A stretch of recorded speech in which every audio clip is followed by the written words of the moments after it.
Danny Jones. So we're just going to have a bit of catch up with Danny, and we've got a class running on in the background there, so a little bit noisy, but we'll be able to hear you. Yeah, I'll be able to hear. Anyway, how are you going? Good, I'm good. How are you? Oh, wonderful. Loving my job. Yeah, I bet. Living like a gypsy. Yeah, a gypsy cat lady. So I just wanted to firstly ask you if you can just give me a little bit of history of your background. So what age you started training, what you first started doing, and then, leading you up to... Okay. All right, so I started training when I was 14. Yep. Started doing karate, a little bit of kung fu. Yep.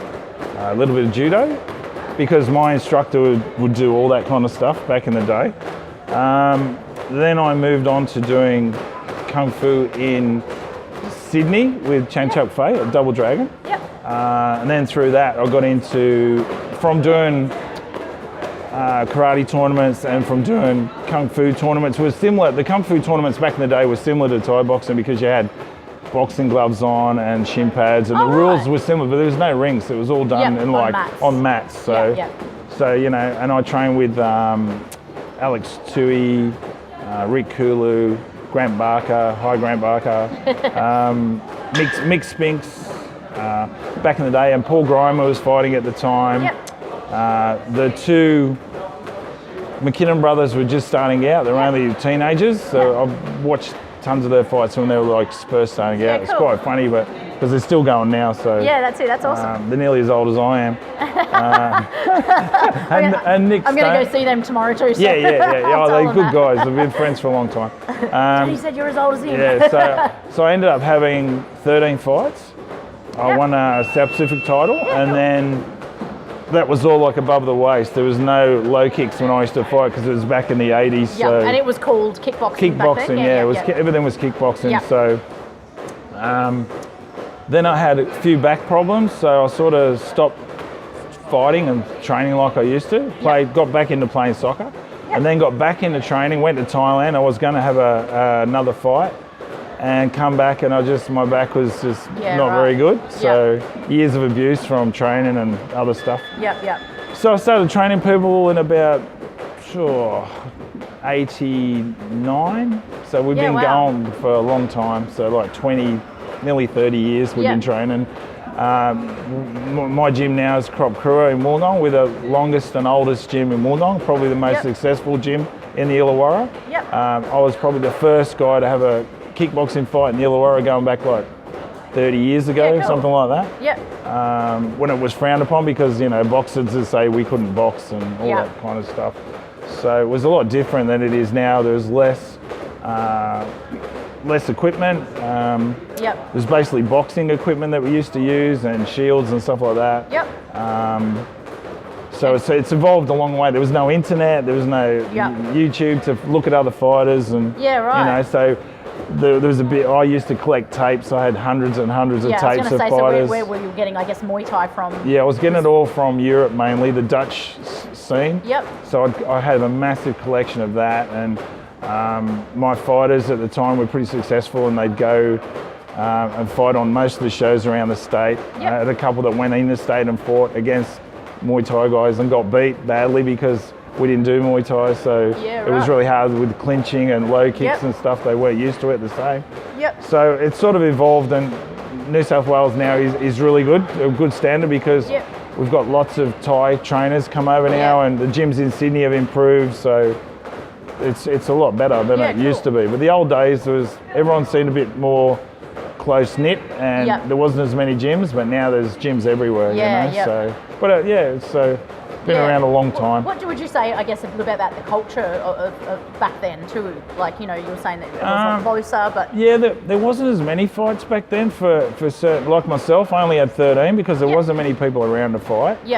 So it was hard getting fights, and I think today it's still hard with the higher weights, but the lower weights there seems to be a lot more, and there's a lot more people starting younger now. And back in the day, there were more like crossover fighters from karate and stuff, and it was different.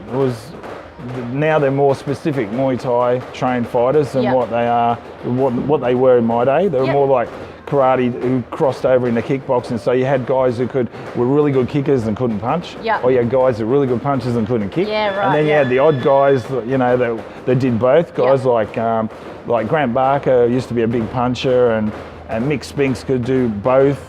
Paul Grimer was like tenacious fighter. So it was a lot different than it is now. So, yeah, right. So now it's more Thai style, more. It's probably better now the fight wise, but back in the day, back in the day, some of the fight it was it was a lot more closer knit, and there wasn't as many gyms, so it was probably a lot tighter than it is now. Because now some people just hop from gym to gym to gym, and they don't stay very long at certain places. Yeah. Yeah, right. Yeah, and what would you say, I guess, something that you would say to a new fighter coming in to Muay Thai now, I guess something that you, like advice you would think that you've learnt along the way that you would give to someone new coming in? Don't rush, take your time. Yeah. Like Rome wasn't built in a day. You can't expect to train for 3 or 4 months and then start fighting. I mean, some gyms do that, but I'm not a believer in that. I believe you learn your basics and you put in the hard work, and then when you're ready, you have a fight. I mean, I understand now they've got a lot of these, what do they call them, sparring days? Oh, the development days. Yeah, development days. And when I was first starting out with fighters, we had the same thing. We had level 1, 2, and 3. Yeah, right. And they used to be called level 1s, and they had them in gyms, same thing. Yep. And they'd be for beginners, and they'd wear padding and stuff, no headgear. Yep. And that was okay, but that was classed same, like as a proper fight, went on your record. Yep. And I think they're good, but I don't think they're the be-all and end-all. Yep. I'd rather have someone train up and do the sparring, because when they spar, they're wearing 16-ounce pads and headgear and chinnies and that, so it's basically the same as sparring at the gym. Yep. I guess you're just doing it against someone else. Yeah. And I think more about, I guess, that whole where you've got the pressure of being in an environment you're not used to. Yeah. So even if you're having a sparring day, I mean, it's good because it's getting people involved, but they've still got pressure of fighting somewhere where they still get nervous. Yep. It's just not like on the bigger shows, I guess, but it's the same type of thing. Yeah. But I just believe that, it takes time, and when the trainer thinks that they're going to be ready, put them in. Don't put them in, because I see too many kids fighting, or younger guys, and you can tell they haven't trained that much, haven't sparred that much, and that, to me, it means the trainers haven't got a lot of respect for themselves, because that fighter's representing you, and if they look terrible, you look terrible. So I'd rather have them in when I think they're ready. It's just what I prefer, that's all. It's not everyone's cup of tea, but that's just the way I sort of prefer to do it. Yeah. And what's your thoughts as well as on and also wanted to find out how it was back in the day too, with weight cutting? Like, was that a big thing back then, or? Yeah, it definitely wasn't like today. Because of all the supplements, and plus you've got, steroids, peptides, stuff like that, and there's no spider. There's no testing and that sort of thing. So, guys, you can tell if they're juiced up or whatever. But it was basically watch your diet, run a lot, and just train hard. Basically, it's changed a lot now. It's more scientific. Did people though cut a lot of weight back then?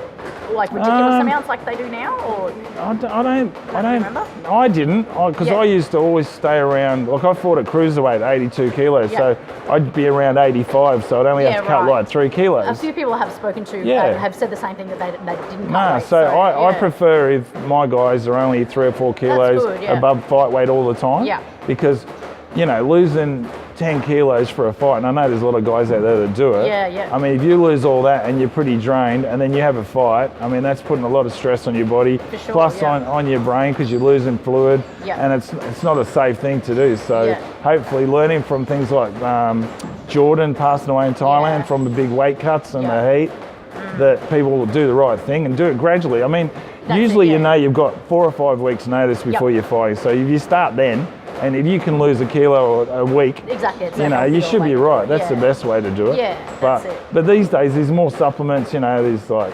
pre-workouts and fat burners and all that shit. I think it's just like making the companies that sell that stuff a lot of money, because just stick to the basics, good diet and plenty of fluids, and and do it that way. Yeah, that's So it. my guys never seem to have a problem. Yeah. They always come in on weight and they're never drained. And Oh, that's good, yeah. we make sure, I make sure they, you know, with so many weeks out, we keep an eye on what they're doing and how they're Yeah. doing it. And David's had like a tailored diet that he has before he fights. Yeah. And Chris, who trains with us as well, he's got the same thing that Yep. he goes on. So they sort of good, know yeah. what they're doing, you know. Yeah, that's it. You don't have to Fair. babysit them so much. Yeah, that's good. Yeah, Like cool. a lot of fighters, you have to babysit. Who you talking about? I don't know. Maybe that girl behind me somewhere. She's somewhere in Yeah, there. the little one. So tell me a little bit about the gym here in today's. Okay, so we're at Dragon Fit in Wollongong. We train out of Dragon Fit, and it's like a fitness centre. We've got like a cardio room, a weights room. We've got squash courts, showers, toilets, all that kind of facility. We've got a free weights room, and we've got like a cardio room. So it works good for us because if the weather's bad, they can go on the treadmill or the Yeah, rowers that's or the good, yeah. bikes, you know. Perfect. They also, like David does strength and conditioning work on a Friday. Yep. Josh is one of the owners for the place. Yep. So he does that with him on a Friday. Yeah, cool. So it works out good. He doesn't really have to go different places. Like if he wanted to do Yeah. some weights or he wanted to do, not that I'm not an advocate of a lot of weight training when you fight because you don't really need it. Yep. But if the cardio stuff's good and the strength and conditioning stuff is good because that helps Yeah. with his clinching and stuff like that. So Yep, so yep. it's good. So it's all purpose. We've got a big field out there they can run on and Yep. it's pretty good. So it works out good for And us. apparently you can do that field in, what was it, 3 minutes? Well, According to Kimmy can do it in 3 minutes. I don't know if she goes out the door though. But you know, we've got like I think it's about a full size ring. We've got Yep. long bags, short bags, all the pads and stuff. So Yeah.